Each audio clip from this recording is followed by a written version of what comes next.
Muy buenos días, muy buenas tardes o muy buenas noches tengan todos ustedes, amigos, amigas. Producción, por favor, enfócanos o enfoca a alguien. Y todos los que están en medio, bienvenidos una vez más a su círculo de lectura. Y hoy tenemos este cuadro un poco más cercano, la verdad, porque estoy remodelando mi taller. Y pues todo pendejo, se me olvidó guardar mis gorras y solo guardé los electrónicos. Y hagan de cuenta que le hicimos un hoyo a la pared. Y pues todo se llenó de polvo, mis ñeros, mis ñeras, queridos amigos y amigas. Y pues valió baby. No se van a dar cuenta, pero hubo como 3 días que no grabé. Y pues aquí estamos. Me siento como en esas películas antañas en que llegaban a un cantón de esos viejos y estaba todo envuelto de sábanas y así. La neta se ve perro, pero está de la chingada. Pero bueno, sin más por el momento, muchas gracias por venir. Les recuerdo que estamos leyendo a Juárez y las revoluciones. Hay un telefoco aquí de Ayutla y de Reforma. Francisco Bulnes, que se parece un poco, bueno, más bien su servidor se parece un poco a Francisco Bulnes, sátiro directo. Le gusta decir las cosas como son.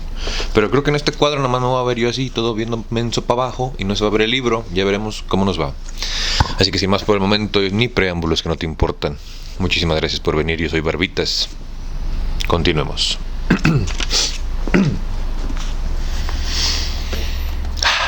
Capítulo 5.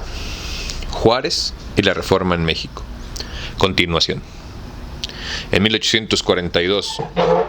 Perdón, discúlpenme un segundo. Producción, gracias. En 1842 había aparecido otro reformista.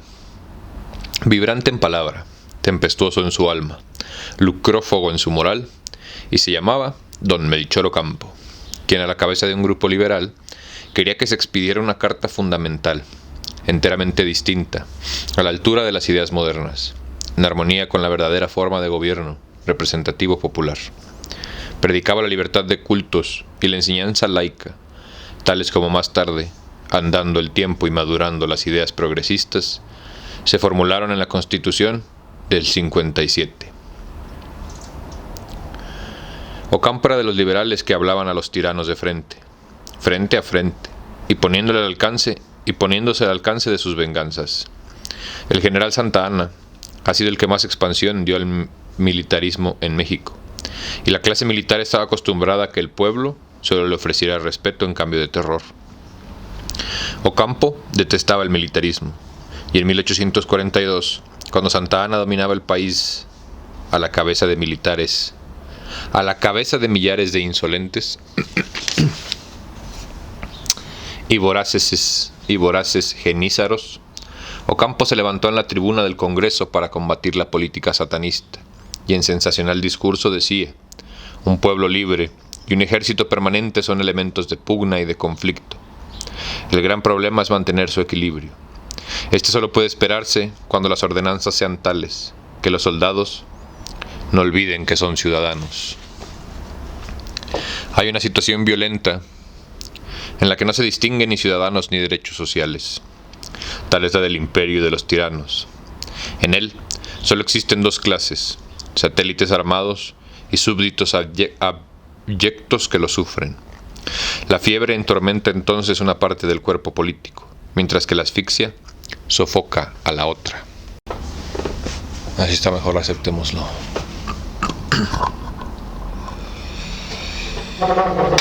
La fuerza es una cosa necesaria, pero no del modo con el que se haya organizada, entre otros. La fuerza es una cosa necesaria, pero del modo con el que se haya organizada entre nosotros, es también una cosa terrible. La milicia ha llegado entre nosotros a ser casi el único objeto de la sociedad. Ella ocupa los primeros puestos del Estado. Ella ha llegado a ser la autoridad pública. Nada son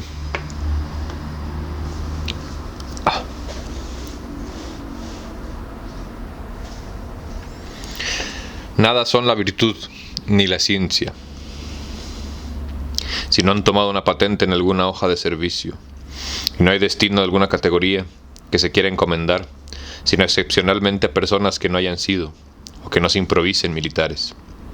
El actual gobierno lo es esencialmente, y yo no considero en él sino el representante de la Fuerza Armada. Discurso pronunciado por el diputado Campo en la sesión del 10 de agosto de 1842, relativo al artículo 26 del Reglamento Interior del Congreso. En 1851, con gran escándalo, como desenfado, escribió en un documento oficial dirigido a la legislatura del Estado de Michoacán lo siguiente sobre la libertad de conciencia.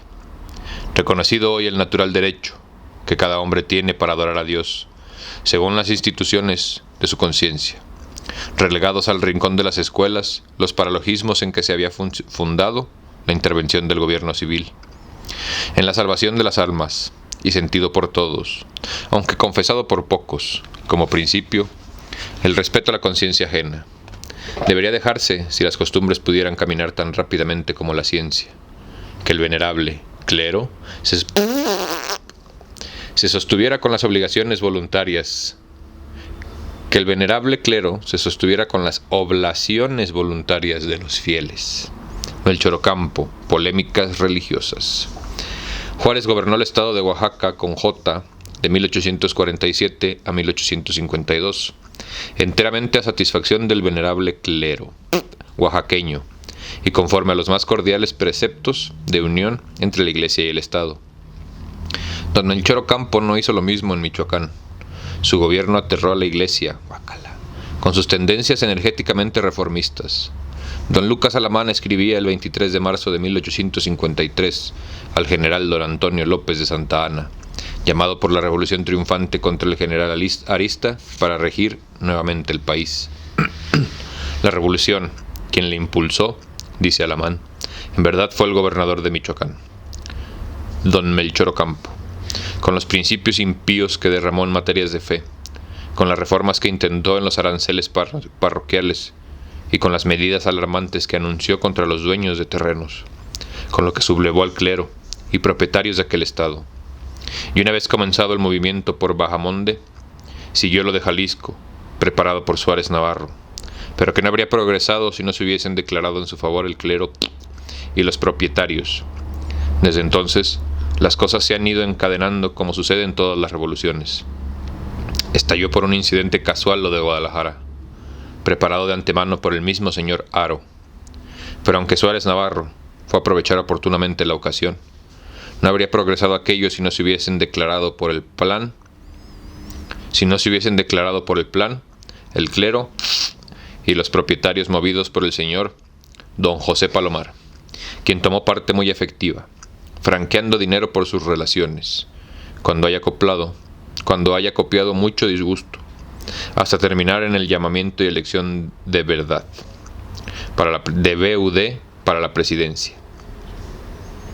Nacida de la esperanza de que VD venga a poner término a este malestar general. Creo que significa usted, ¿no? VD, UD. Podría ser. Venga a poner término a este malestar general que siente toda la nación.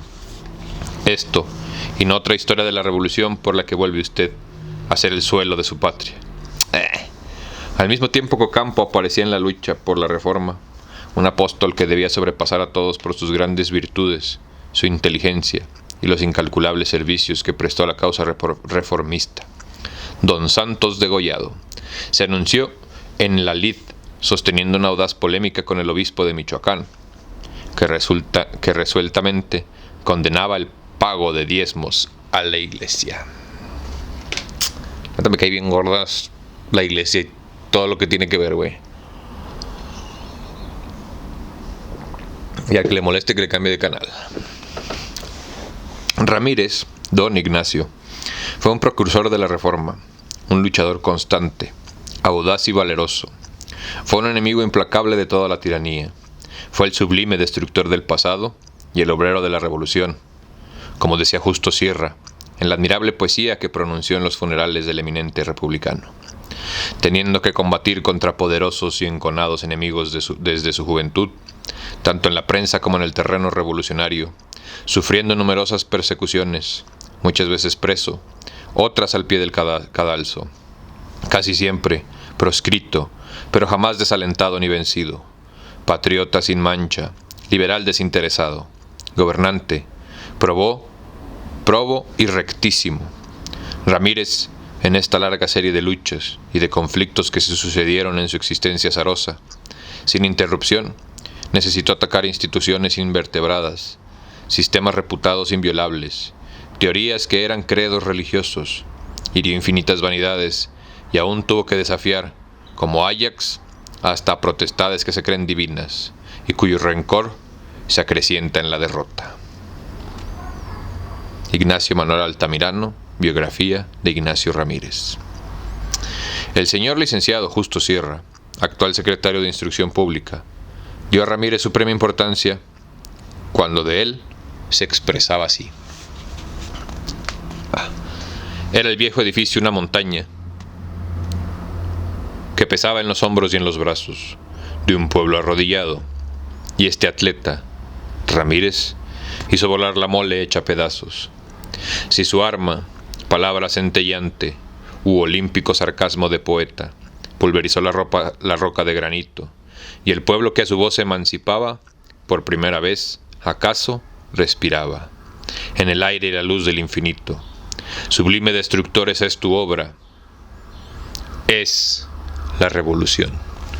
Órale, güey, qué bonito poema. La neta sí me gustó, ¿eh?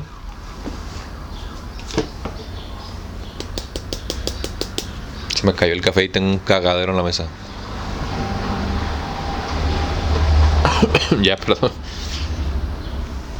El doctor Porfirio Parra juzga a don Ignacio Ramírez diciendo: fue de esos hombres titanes que encarnan una idea, que simbolizan una época, que cambian la faz de una civilización, marcando nuevos rumbos a la marcha humana, abriendo a la inteligencia nuevos senderos que la guíen a fértiles regiones.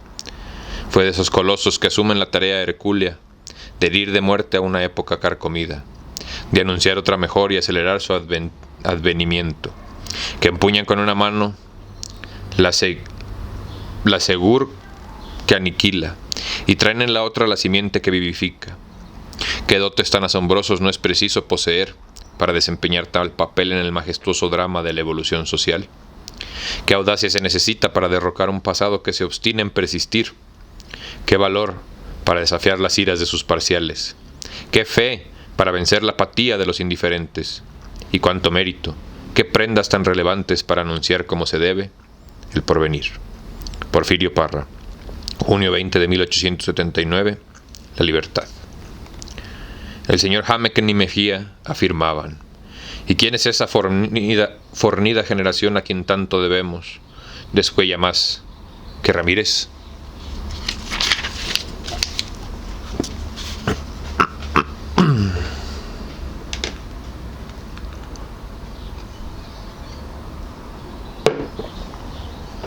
La redacción de La Libertad, describiendo los funerales de don Ignacio Ramírez, le consagraba, entre otras, las siguientes líneas. Entonces Ramírez, animado de esa fe que allana las montañas, fuerte con una conciencia de atleta, inspirado ya por la grandeza del genio, ese joven oscuro y pobre, en presencia de los enormes obstáculos que iban a cerrarle el camino y que habrían espantado a un luchador vulgar, se decidió a ser el apóstol de una era nueva. Don Francisco Sosa, en su biografía de don Ignacio Ramírez, nos enseña este gran reformista, en el año de 1846, y en el Club Popular, expuso las ideas que algunos años después quedaron consignados como principio de la Constitución y en las leyes de reforma. El primer número, de Simplicio, apareció en 1845, precisamente bajo la administración del general Herrera y del Partido Moderado, que ocupaba los puestos públicos, tranquilamente unido al Partido Conservador. En este primer número, Ramírez publicó un artículo editorial que contenía su credo político, el programa de toda su vida, intitulado A los viejos. Sobre él llamó especialmente la atención de los lectores, porque es la condenación más perentoria de este pasado de sufrimientos para el pueblo, y el reto más audaz a los legisladores falaces, a las clases explotadoras, a los falsos sabios, a los sacerdotes embaucadores, a los propietarios feudales, a todos, en fin, los que habían oprimido, engañado y explotado al pueblo desde 1821, ajando así las flores de la independencia, produciendo los frutos de la discordia y apagando las esperanzas del pueblo entre miseria y sangre. Además, en él, Ramírez, que adoptó desde entonces el seudónimo, el nigromante, con el que fue conocido desde entonces, con el que fue conocido después hasta su muerte, lejos de manifestarse partidario de la Constitución de 24, la condena como ineficaz, como condena a todas las que siguieron. En más de media docena de constituciones, dice que en menos de medio siglo hemos jurado y destruido. No veo sino infecundos sentimientos de libertad y corrompidas fuentes de ilustración, brotando bajo la luz y el fuego de la moderna filosofía, en corazones monárquicos y en espíritus aristotélicos. Por consiguiente, él proclama una revolución completa, política, religiosa, económica y social, y apela al pueblo, al verdadero pueblo, para realizarla.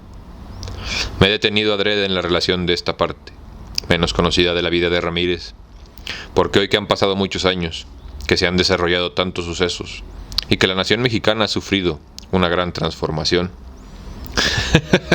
¡Wow! Hoy, que podemos con mirada tranquila medir la influencia que han ejercido los hombres históricos de México en nuestro progreso social, Ignacio Ramírez se nos presenta como el verdadero precursor del adelanto científico en nuestra patria, como el más audaz y resuelto enemigo del oscurantismo, y como el gran predicador revolucionario, que desde 1845 había adoptado como lema de su vida Recedant omnia, vetera nova sint omnia, que ninguno de sus predecesores ni de sus contemporáneos se había atrevido a pronunciar de manera absoluta. Por eso me cagan las cosas en latín, güey, porque no nos dicen qué son. Y generalmente el latín es una lengua que se utiliza mucho, me vale madre lo que crean, güey, para el tema de la energía y, digamos, los embrujos, güey, ¿no?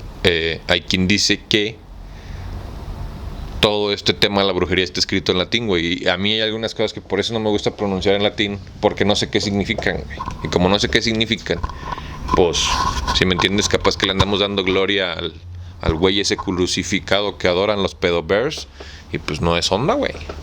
La neta, tienen que empezar a ser conscientes que su vocabulario y sus palabras son una serie de cuestiones energéticas, que si repetimos con constante repetición, valga la redundancia, entramos en estos temas de la manifestación y así. Pero hoy solamente estamos leyendo.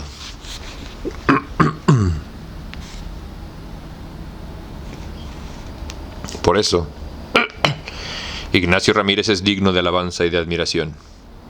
Él, en la prensa y en la tribuna popular, casi solo y combatiendo contra tantos elementos poderosos, no triunfó, ni era posible que triunfara, pero fue un sembrador de ideas que se fructificaron más tarde. Y si el pueblo y la historia admiraran a los hombres de armas que en tiempos posteriores hicieron triunfar la causa gloriosa de la regeneración de México, justo es que admiren también al propagandista, enérgico y valiente, que fue el primero en alzar la bandera, que no se desalentó en silencio en el desierto, que tuvo fe y que acabó por comunicar esta fe al pueblo y a los vacilantes de su partido.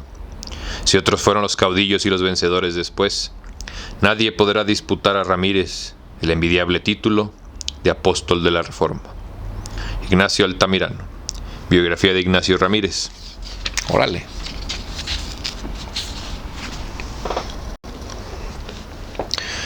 En 1848, cuando por la primera vez se agitó en la prensa y en los círculos privados la cuestión de la libertad religiosa, hubo un solo pueblo en la República, Veracruz, la capital de mi estado, que representó el Congreso de la época pidiéndole que se decretara la libertad de cultos. José María Mata, discurso sosteniendo el artículo 15 del proyecto de Constitución Sacro, con Z, Historia del Congreso Constituyente, de 1856 a 1857. En esta tierra de héroes, Zitácuaro, el grito retrógrado de Guadalajara produjo una reacción contraria, y en diciembre del mismo año, los vecinos de la heroica villa se agruparon en la sala municipal y levantaron un acta de pronunciamiento. Los que dieron hospitalidad de rayón, los que concedieron días de gloria a la patria, en las asperezas de aquella serranía, y en la majestuosa cumbre del Cóporo, y los que ofrecieron ejemplos de arroyo y de temeridad en las huestes españolas, proclamaron entonces por primera vez en México la tolerancia de cultos, la abolición de las alcabalas, la secularización de los bienes eclesiásticos para proteger y fomentar la industria, y la supresión de los privilegios del clero y del ejército. El señor Ruiz, al escribir lo que acabo de copiar, cometió un error. Es cierto que la villa de Zitácuaro, la más notable en nuestra historia por sus grandes méritos a favor de la causa de la civilización, estampó en su programa revolucionario de 1852 las grandes reformas a que se refiere el señor Ruiz, mas la iniciativa de la libertad de cultos corresponde al pueblo de Veracruz, por haber sido hecha en 1848. La secularización de los bienes eclesiásticos fue no solamente iniciada, sino presentada como proyecto de ley en el Congreso Federal, el año de 1833.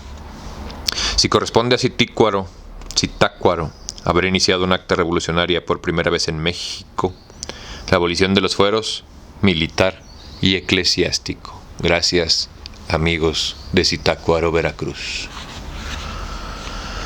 Por lo considerado, debe asegurarse honradamente que la reforma en México no comenzó con Juárez, ni fue su autor Juárez. La reforma en México, por tanto por lo expuesto como por lo que seguiría exponiendo, se debe a muchos hombres, a muchos acontecimientos, a una larga y penosa gestación social, a grandes conmociones políticas, a cruentos sacrificios de honra nacional, de sangre, de humanitarismo, de moralidad, de elementos económicos. El levantamiento terrible y sangriento de los insurgentes fue una revolución de independencia y de reforma.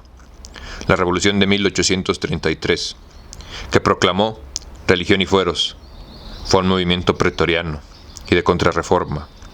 El pronunciamiento de los polcos fue netamente contrarreformista, y la revolución centralizadora de 1852 fue un golpe contra la amenaza de la reforma. Antes que Juárez apareciera en la pavorosa escena política nacional, ya la reforma había tenido grandes oradores, audaces escritores, insignes héroes, augustos apóstoles, severos profetas, excelsos mártires.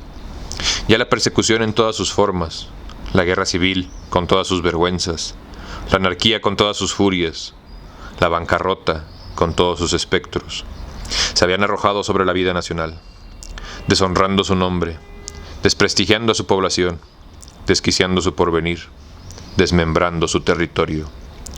Antes de que alguien supiese que existía Juárez, el duelo a muerte entre la tradición y la ciencia, entre los privilegios y la justicia, entre el dogma que petrifica y la libertad que impulsa, entre la parálisis completa de las costumbres y las corrientes impetuosas del progreso, había comenzado con odio, con encarnizamiento, con vigores atléticos, con el pacto fúnebre del exterminio total de uno o ambos adversarios. ¡Ay, güey! Cuando sonaron los clamores guerreros del plan de Ayutla, ya la reforma de México había tenido dos grandes caudillos: el generalísimo don José María Morelos, como reformador político, anunciando grandes cambios en el monumento religioso construido lentamente en 10 y 8 siglos, y don Valentín Gómez Farías, apareciendo como aparecen y deben aparecer todos los grandes reformadores, antes de tiempo. A la vanguardia de los reformadores van siempre los mártires. Se dice que es tiempo de una reforma cuando los intereses y los ánimos están preparados y dispuestos a aceptarla. Tal doctrina es una simple estupidez. Jamás los intereses están dispuestos a aceptar su destrucción. Y no es posible que la opinión pública nacional, la de un partido, la de una facción, esté preparada a una reforma si no ha habido quien se lo anuncie, quien se la economíe, quien pruebe su conveniencia o su necesidad. Los pueblos guiados, por sus sentimientos en lo general, odian profundamente al que lastima esos sentimientos. Así, pues, la acogida que recibe todo reformador es el profundo odio de las sociedades, de cuyo progreso se ocupa. El demagogo vive de la adulación de los vicios e infectas pasiones de los pueblos. El reformador muere porque se atreve a hablar de la virtud, de moral, de libertad a los pueblos revolcados en miserias, que debido a su vanidad toman por flores. El reformador es sombrío como todos los regicidas. Su suerte es la común de los regicidas, pero su obra es gloriosa, porque el tirano a quien asesta el golpe se llama el error, la abyección o el crimen favorito y reinante de la época. Morelos y sus compañeros, como Gómez Farías y sus amigos, tenían que fracasar porque no era tiempo que la opinión aceptara sus ideas, pero triunfaron porque debido a ellos fue tiempo en 1855 de que hubiera triunfado en México y contra la bandera de Ayutla, la Revolución Liberal en su primer periodo. Don Manuel Paíno designa a Gómez Farías como el patriarca de la democracia mexicana. Don Francisco Zarco nos dice: el señor don Valentín Gómez Farías, presidente del Congreso, conducido por varios diputados, y arrodillado delante del Evangelio, juró enseguida en la Cámara de Diputados. Un momento de emoción profunda al ver al venerable anciano, al patriarca de la libertad de México, prestando el apoyo moral de su nombre, de su gloria al nuevo código político. Gómez Farías murió en México el día 4 de julio de 1858. Al esparcirse la noticia de su muerte, casi todos los artesanos y la juventud de los colegios acudieron a la plaza mortuoria. El Partido Reaccionario impidió que se sepultase en México, y sus venerados restos descansan en una casa de campo de Mixcoac, al lado de los de su virtuosa esposa.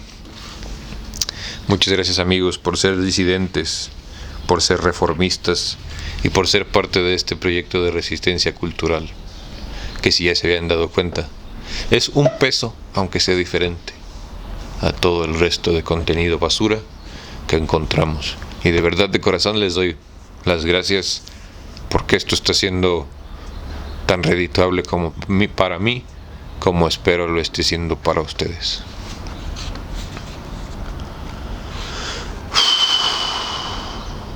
En 1845, Gómez Farías estaba proscrito, lanzando a México desde el destierro su palabra, sus esperanzas y su voluntad para seguir la gran revolución. Ocampo se había ya erguido contra la tiranía de Santa Anna, y don Ignacio Ramírez en 1845 abría en la prensa su gigantesca campaña contra el régimen dominante que asolaba al pueblo, económica y moralmente. ¿Quién era Juárez? ¿Dónde estaba? ¿Quién lo conocía? ¿Qué hacía? Juárez en 1844 era un fiel servidor del tirano Santa Anna. Era el hombre de confianza, o sea, el secretario del precónsul, general don Antonio León, uno de los instrumentos más duros y feroces y odiosos del César clerical. Juárez no solo era en Oaxaca en 1844 un entusiasta servidor de la tiranía que avergonzaba al país, sino un admirador del tirano, como lo reza el siguiente documento oficial. Chan, chan, chan.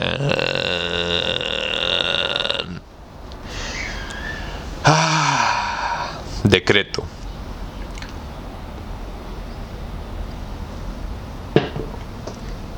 Se abren comillas. Artículo primero. El 11 de septiembre venidero se colocará en testimonio de la gratitud el retrato del excelentísimo señor presidente constitucional, general de división y benemérito de la patria, don Antonio López de Santa Anna, en los salones de sesiones de los ayuntamientos del departamento. Oaxaca, julio 22 de 1844. Una rúbrica, Antonio de León. Otra rúbrica, Benito Juárez, secretario. Decreto reproducido por el Diario de Gobierno de la República Mexicana. agosto 2 de 1844.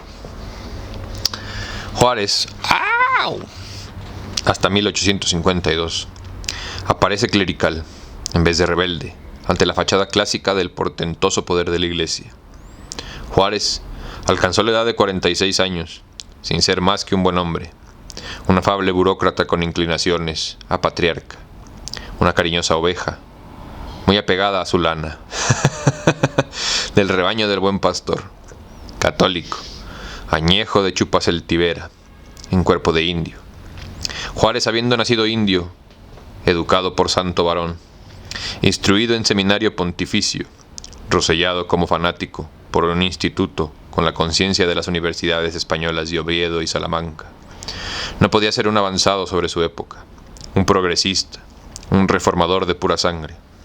Con el carácter se obra, con la inteligencia se piensa, y a Juárez le faltaba lo que tenían Morelos, Quintana Roo, Gómez Farías, Mora, Zavala, Fernández Lizardi, Ignacio Ramírez, Ocampo y Degollado: la clara inteligencia.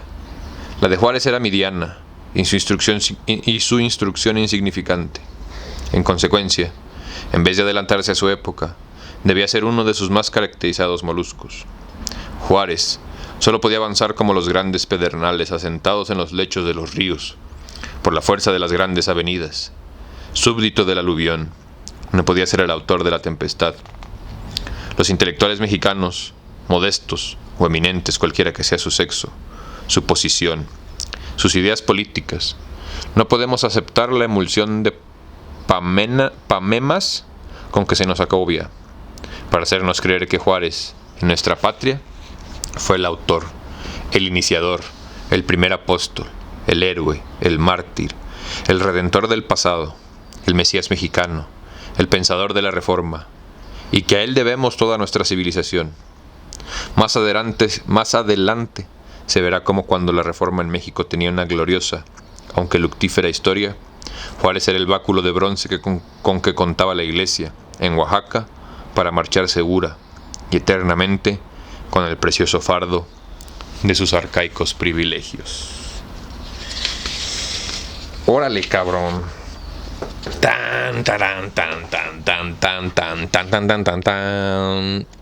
Aquí le vamos a dejar hoy para podernos dar chance de mañana empezar a leer la tercera parte de este libro, que Bulnes la neta se está pasando a chorizo, porque imagínate si ya vamos en la tercera parte y ve todo lo que nos falta, ¿cuántos son? 100.